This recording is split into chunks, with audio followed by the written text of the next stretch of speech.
Thanksgiving used to be one of those holidays I didn't really care for either way, until I married into a family that turned it into a battlefield of passive-aggressive jabs and porcelain smiles.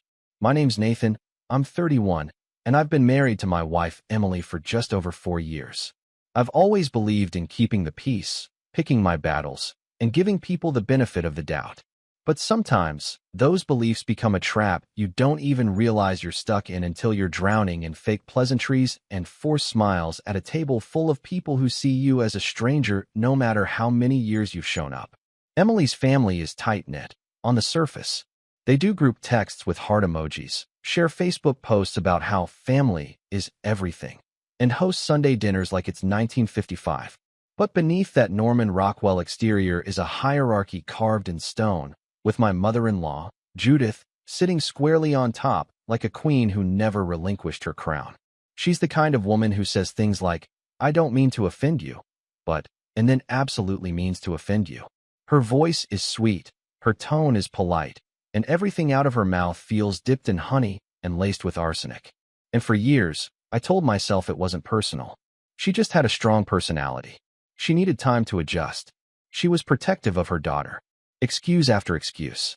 The first Thanksgiving I spent with them, I chalked up her coldness to unfamiliarity. I wasn't her son. I was the outsider dating her only daughter, and she was sizing me up like I was interviewing for a role in her family's PR campaign. She called me Nate instead of Nathan, even though I politely corrected her 3 times. She insisted I sit on the end of the table where the partners sit, away from the heart of the family cluster. And when I brought a bottle of wine as a hostess gift, she smiled and said, "Oh, that's adorable.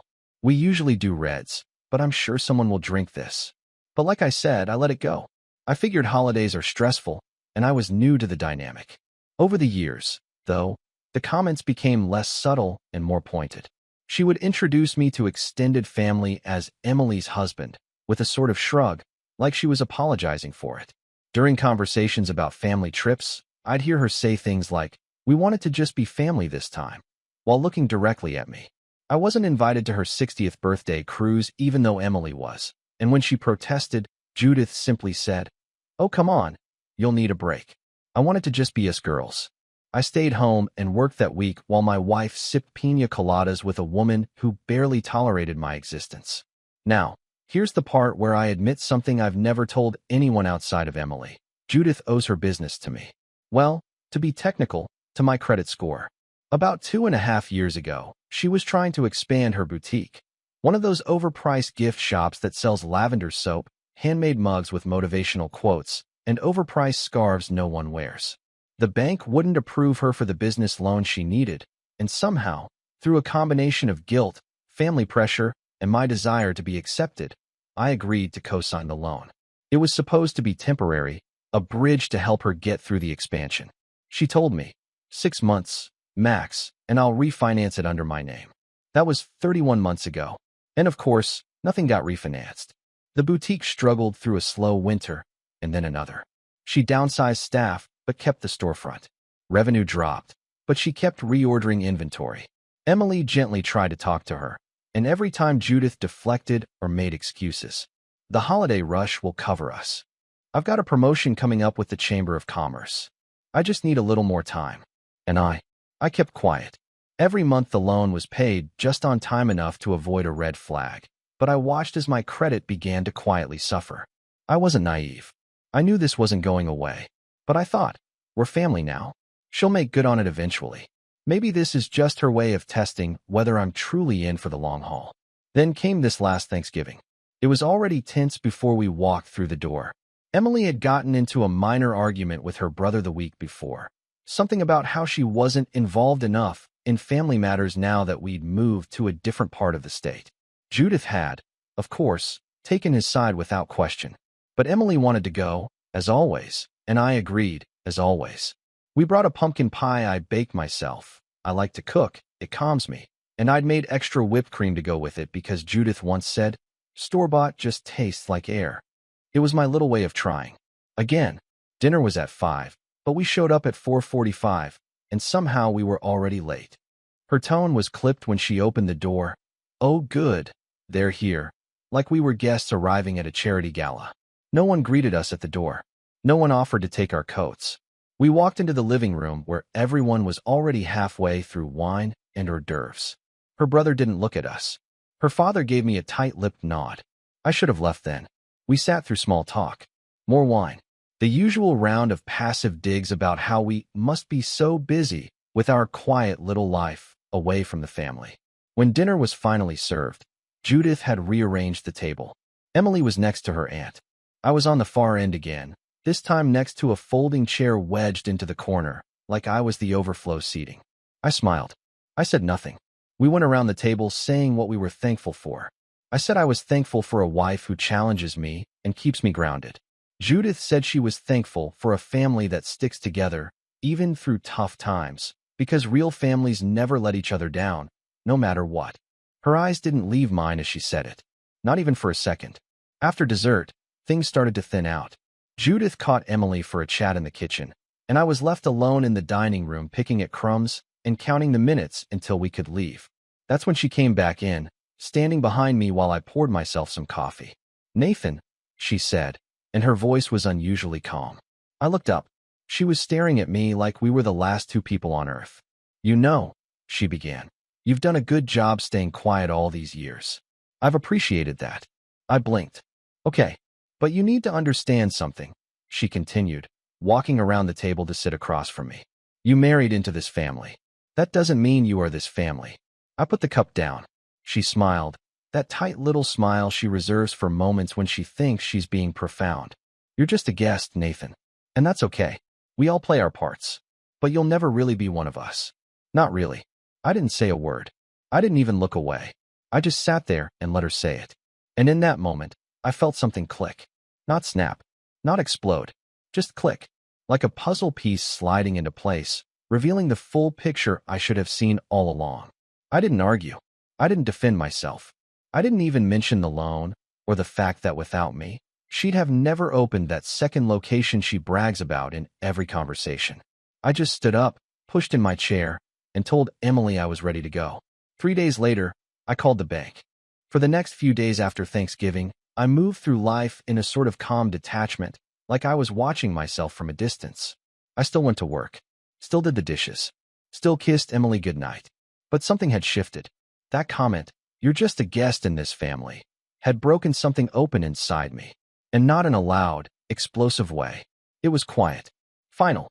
Like a door I had been politely knocking on for years had just been slammed in my face. And instead of knocking again, I turned around and walked away. Only this time, I took the keys with me. Emily noticed almost immediately that something was off. We've always had a strong relationship, built on communication and, frankly, surviving her family together. She saw it in the way I sat at the table during breakfast and stared out the window, coffee untouched. She saw it in the way I ignored my phone when her mom's name flashed across the screen with a chirpy, "Hope you two made it home safe," text. She asked if I wanted to talk about it. I said not yet, because I wasn't sure how to tell her what I was planning without sounding vindictive. I needed time to be sure. Not angry sure. Calm sure. Meanwhile, Judith was back to her regular programming. She posted a carousel of Thanksgiving photos on Facebook titled "Grateful for Family," with a caption that read, "So lucky to be surrounded by people who truly belong together." I wasn't in a single one of the photos. Not even the group shot. It was like I'd been photoshopped out of the evening. She even commented under a photo of Emily and her brother, "My two favorites. Always knew you'd have each other's backs for life." I didn't show Emily. I didn't need to, because what happened next was far more telling. A week after Thanksgiving, Judith called Emily in tears. Her boutique had been hit with an unexpected inspection that found a handful of building code violations in the newly renovated space.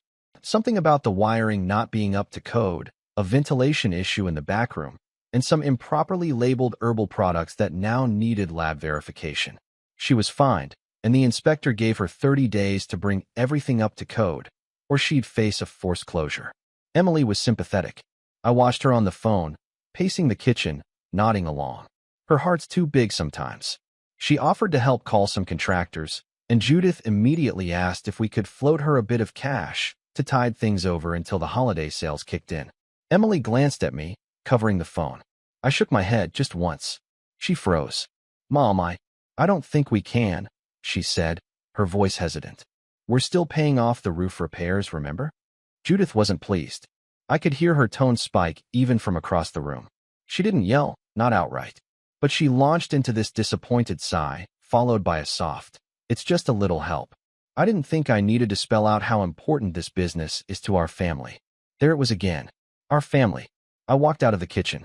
Quietly. Calmly. I opened my laptop, logged into my bank's loan portal, and checked the most recent payment status. The boutique was late again. Not enough to trigger default, but enough to ding my credit another few points. I clicked the option that read, Initiate Release of Cosigner Liability. It wouldn't take effect immediately. It had to go through underwriting and would only finalize if the borrower didn't qualify on their own. But here's the thing. Judith wouldn't qualify. Not without me.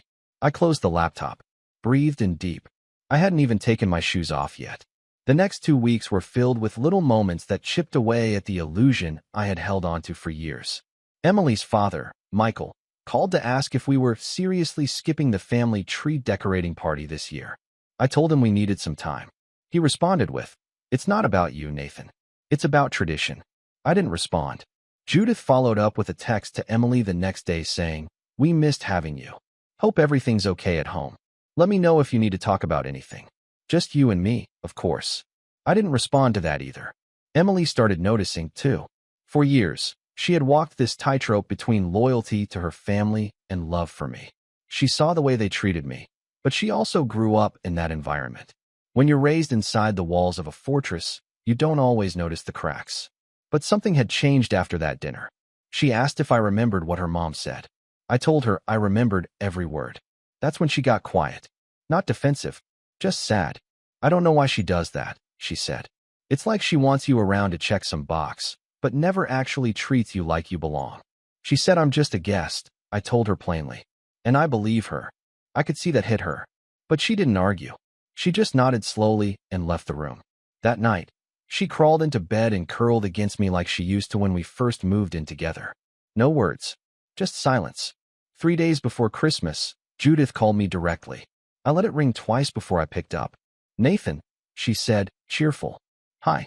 So listen, I didn't want to bother Emily with this because she's got enough on her plate, but I've been going back and forth with the bank and there seems to be some confusion with the loan paperwork. They said something about a change in the cosigner status. I told them it had to be a mistake, obviously, but it's not a mistake," I said. Silence. "I requested the release of my liability," I added. "I'm no longer comfortable being attached to the loan." Her voice was tight now. "Nathan, you do realize what this does to me, don't you?" "I do. This could default.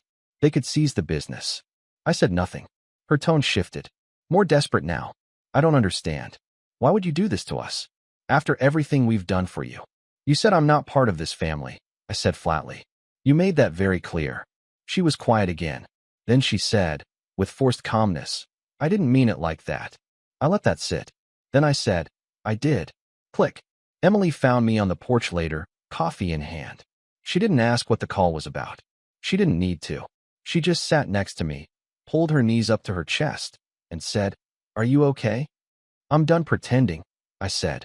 A few days later, Judith called Emily sobbing. The bank had officially declined her new application. Without a cosigner, the terms of the original agreement were void. She had 14 days to pay the remainder in full, or her assets would begin to be collected. She begged. She pleaded. She said things like, "I didn't realize what I was saying that night," and "It was the wine talking," and my personal favorite, "I thought we had thicker skin than that in this family." But Emily didn't cave. For the first time, she didn't defend her mom or make excuses. She just said, "You hurt him, and I let it go too many times. That's on me. But he's not just my husband. He's part of this family whether you like it or not." Judith's response, "You're choosing him over us?" Emily's voice didn't waver. "No, I'm choosing what's right over what's comfortable." That's when the Real storm started. Judith stopped calling. Michael sent Emily an email accusing her of abandoning her roots. Her brother sent a group text saying, "Guess we know where your loyalty lies. Hope it's worth it." The cousins, who used to like our housewarming parties and hand-me-down concert tickets, slowly went silent. And then something else happened. Judith showed up at our front door, trembling, makeup smudged. Her boutique was officially closed. The windows were papered. The landlord had locked the doors. She held a stack of papers and a bag from the pharmacy, like she wanted to look small. Harmless. She said, I need to talk to you. Please. And what she said next changed everything. Judith stood on our front porch like a woman unraveling in slow motion. Her eyes were red, not from crying recently, but the way they get when someone's cried themselves dry and then kept pushing anyway. She was clutching a paper bag that said CVS on it, like she wanted me to think she'd just come from a doctor, or maybe the pharmacy, something that would suggest vulnerability. The stack of papers in her hand was frayed, cornered, and clutched so tightly that the ink had smudged in places. I didn't open the door right away. I just looked through the peephole for a solid minute, watching her shift her weight from foot to foot like she wasn't used to waiting. When I finally opened it, I didn't say anything. I just leaned against the frame. She blinked at me. Nathan, please. I know you don't want to see me, but I need to talk to you. Just 5 minutes. That's all. I stepped aside, wordless. She took that as a yes. Judith walked in slowly, as if entering enemy territory. She didn't make eye contact. She looked around the living room like she expected someone else to be watching. Emily was at work. I hadn't told her that Judith was coming, mostly because I hadn't known myself. She hadn't called ahead. She sat down on the edge of our couch like a stranger in a waiting room and placed the stack of papers on the coffee table. I know you think I'm this horrible person, she started, hands folding tightly in her lap, and maybe I am. Maybe I've made mistakes. But I never meant to hurt you, Nathan. I was just trying to protect what I built. I stayed standing. She noticed. She motioned to the stack of papers. This is everything. Loan documents, bank notices, the foreclosure notice. I wanted you to see it all, to understand what's at stake. I looked at them but didn't reach for them. She kept talking. When I said those things at Thanksgiving, it wasn't about you. It was about me. My fears. My control slipping. I felt like I was losing my family and my business at the same time. And I said something cruel to make myself feel bigger in the moment. I thought you were just going to ignore it, like always. But then you took away the only thing holding this together. I nodded slightly. You mean your safety net? She winced at that. Then, suddenly, she leaned forward and said, but there's something else. Something you don't know.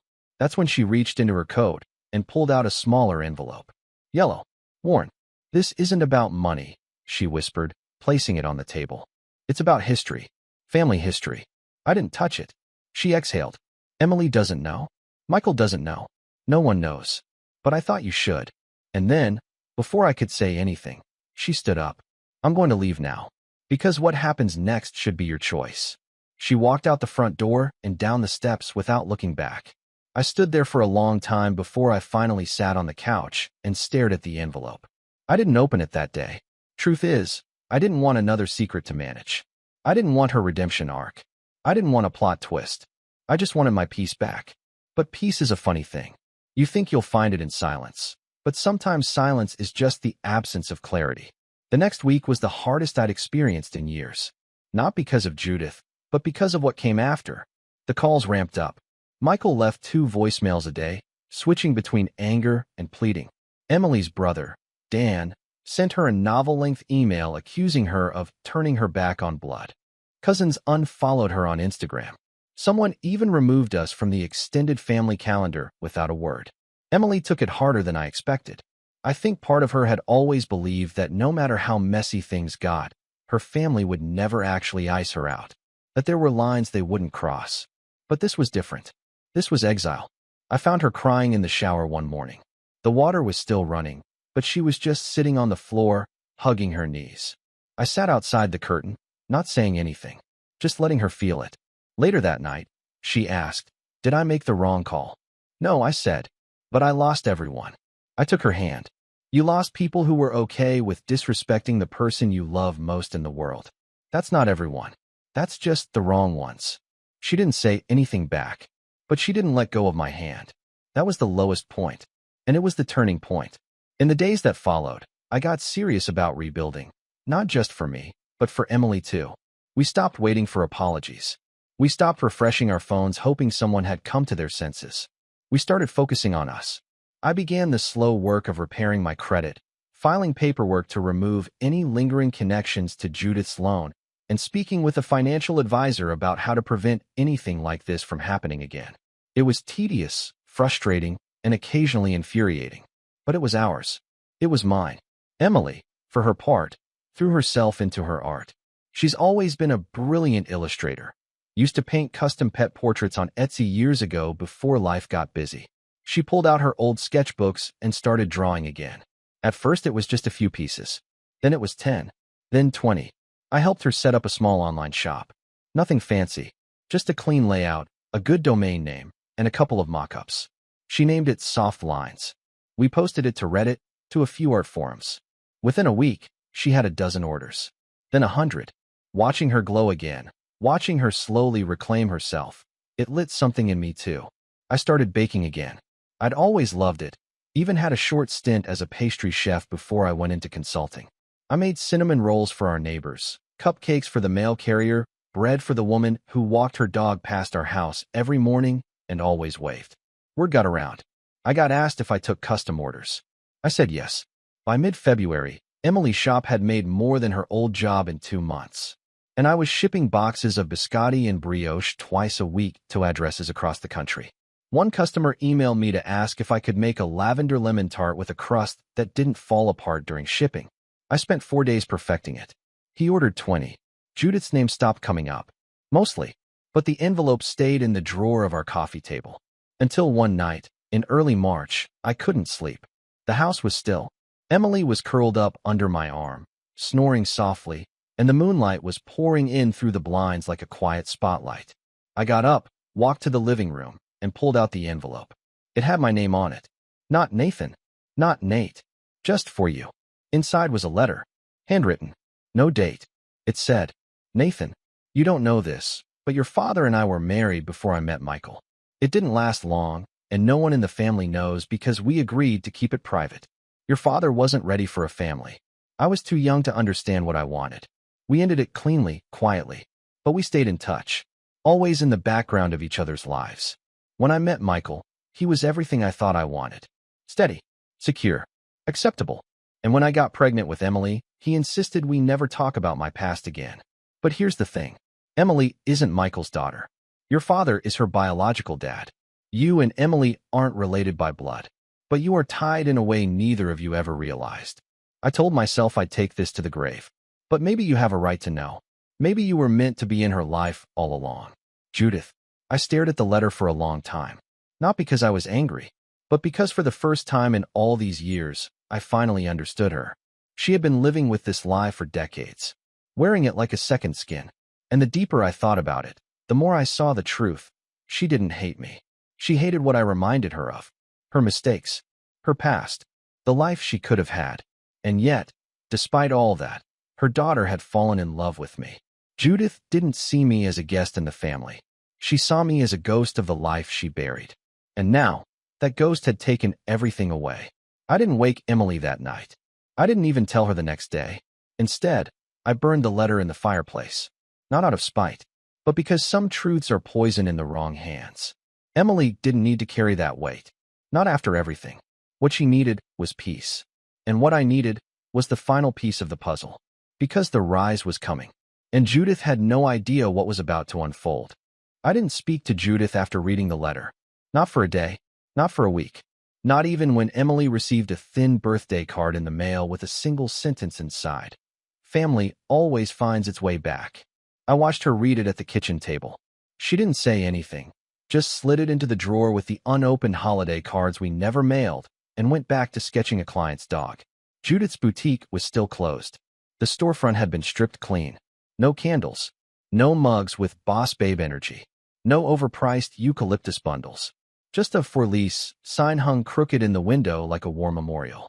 I passed it every morning on the way to the bakery I'd started selling my cinnamon loaves to, and every morning, I felt the same quiet certainty settle in my chest. She wasn't done. Not yet.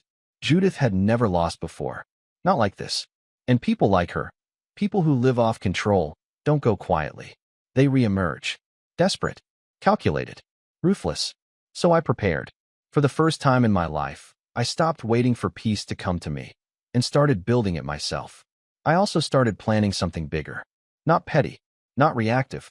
But surgical. It started with a phone call to an old friend of mine from college, Jeremy.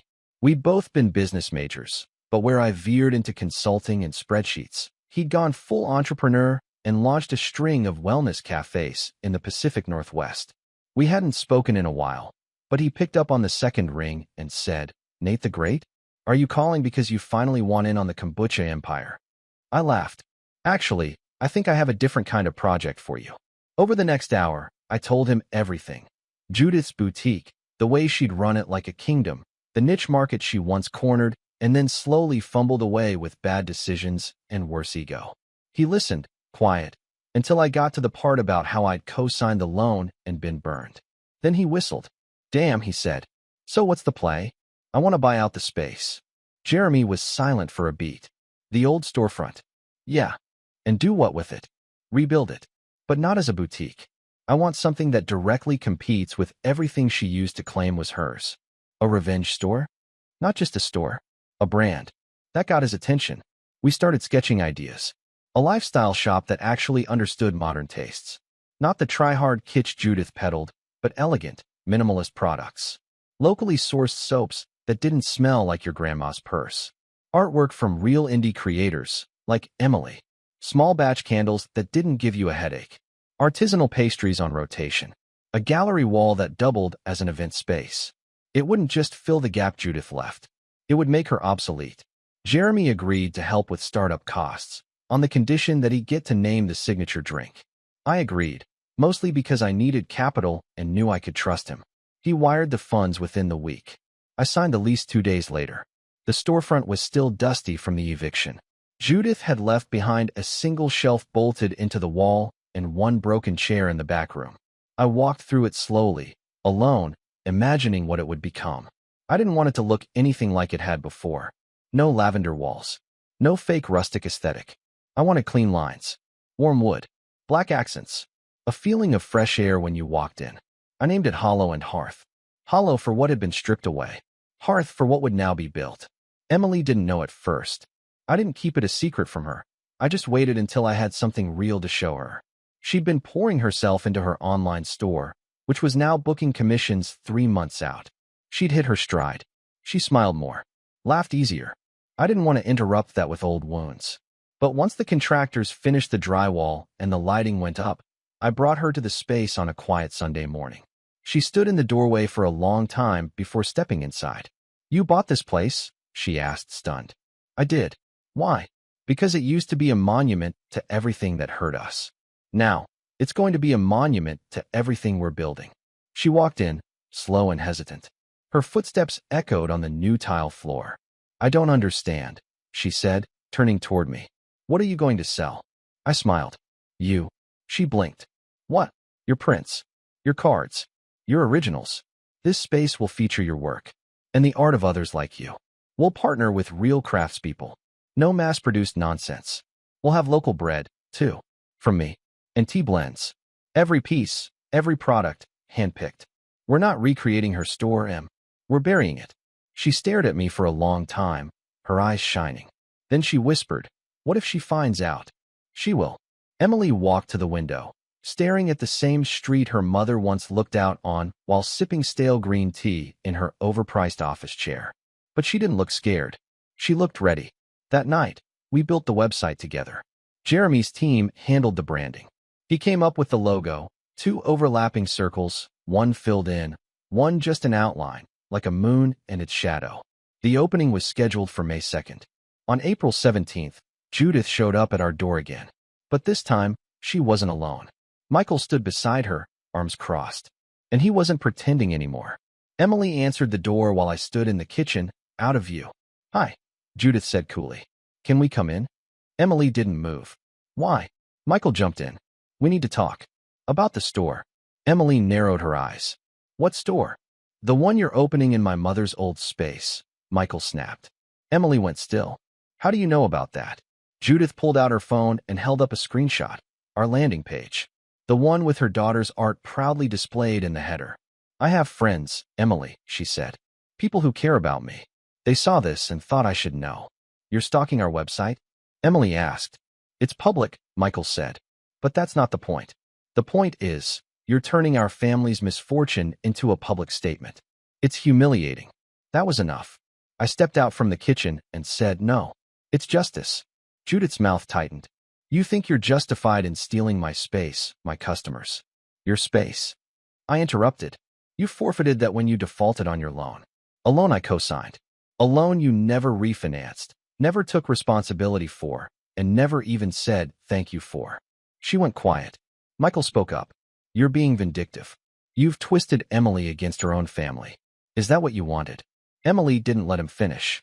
"No," she said, voice shaking. "You did that. When you stood by and let her tear him down year after year. When you stayed silent while she treated him like he was disposable. And now that you've lost control, you're trying to play the victim." Judith's eyes glittered.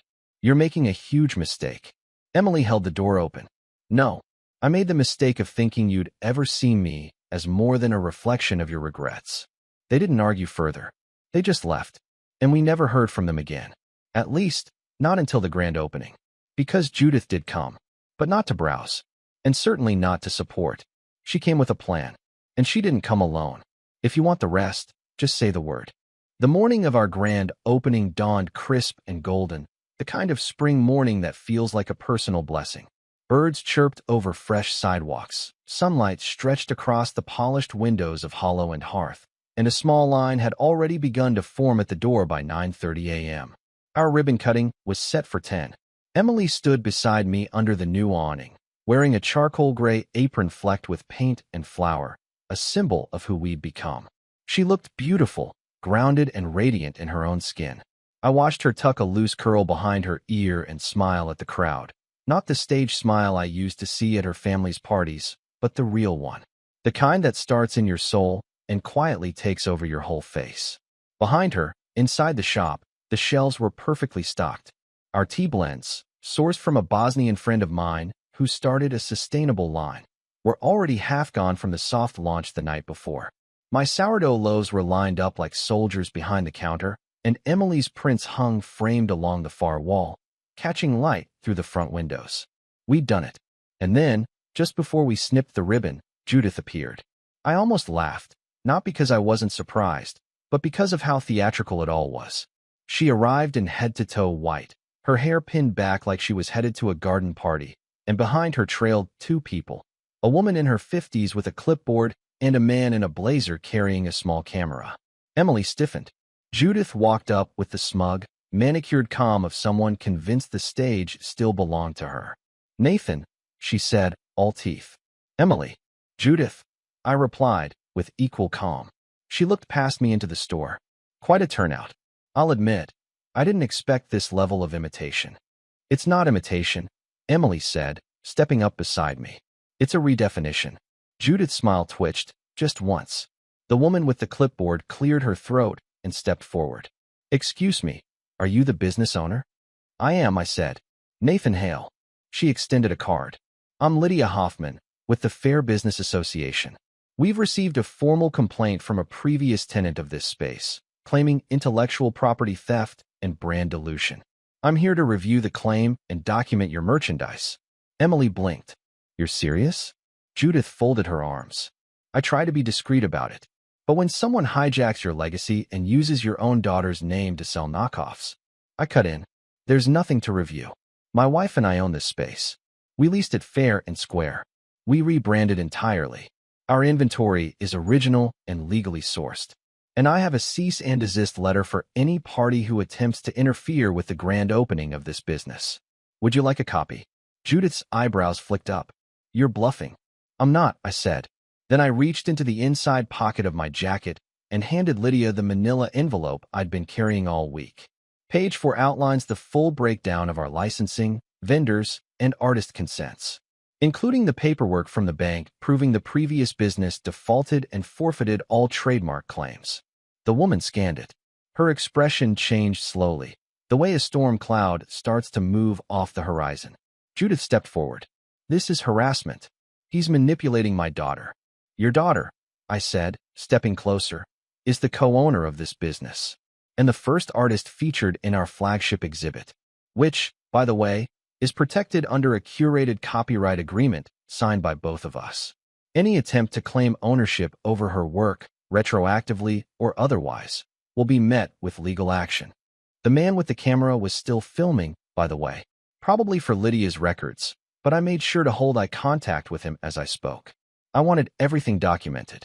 Judith's voice dropped an octave. You think this erases what you did to this family? I didn't erase anything, I said. I stopped enabling it. She opened her mouth to speak again, but Lydia stepped in. I've reviewed the documentation. There is no case for fraud or theft here. Your complaint is closed. I suggest you refrain from filing future claims unless you have evidence. Judith stared at her like she'd been slapped. Then she turned her glare back on me. Then Emily. And for a moment, I saw it. The crack. The unraveling. The realization that this was no longer her story. And then she did something no one expected. She turned to Emily and said, "You'll regret this." Emily didn't flinch. I already did. But not anymore. Judith left without another word. That was the last time we saw her in person. The camera guy handed us a release form. Apparently, he was freelance, hired for documentation, and told us that, honestly, the footage was some of the most satisfying karma he'd ever seen live. We cut the ribbon 5 minutes later. The store filled with people. Locals, friends, followers from Emily's art community, small business owners who had quietly cheered us on, strangers who'd seen the soft launch ad and decided to stop by. Within an hour, we'd sold out of all fresh bread, the biscotti was gone, and Emily had 2 people ask about commissions for their pets. By closing, we were fully backordered. That night, we sat in the back room of Hollow and Hearth surrounded by the quiet buzz of cooling fridges and half-empty shelves. Emily leaned her head on my shoulder. "She'll never forgive us," she whispered. "She doesn't have to," I said. We forgave ourselves. A week later, we heard from a mutual cousin that Judith and Michael had separated. Apparently, her finances had been a disaster for years. The loan default was just the first leak in a ship that had been sinking slowly. When she lost the boutique, she lost her identity. When she lost her daughter, she lost her legacy. And Michael? Well, I guess even enablers have a breaking point. As for the rest of the family, the ones who turned cold, some came back, eventually, quietly, through comments, DMs. A cousin who ordered a cake from our shop and left a 5-star review under a fake name. A card in the mail with no return address and a single line, "We were wrong. You too are the real thing." But by then, it didn't matter. We'd already built something stronger than validation. We'd built a home. We expanded Hollow and Hearth into a second location by the following spring, one that Jeremy helped franchise. Emily launched a seasonal print line. I got featured in a local magazine's Top Bakers Under 40 spread, which made her laugh until she cried because, as she said, "You're finally cool now." Judith faded into the background. But sometimes, when I'm locking up at night and the shop smells like cinnamon and cedar, I think about that moment on our porch. Her voice, that yellow envelope. And I realize something. Revenge isn't always fire. Sometimes, it's rebuilding in silence. Sometimes, it's waking up every morning beside the person who chose you and choosing them back, over and over. Sometimes, it's standing in the ruins of someone else's control and planting a garden. And sometimes it's baking a loaf of bread so good, the ghosts stop knocking. We never saw Judith again. But we didn't need to. Because by the time she tried to reclaim her power, we had already turned her throne into a table. And we were finally free.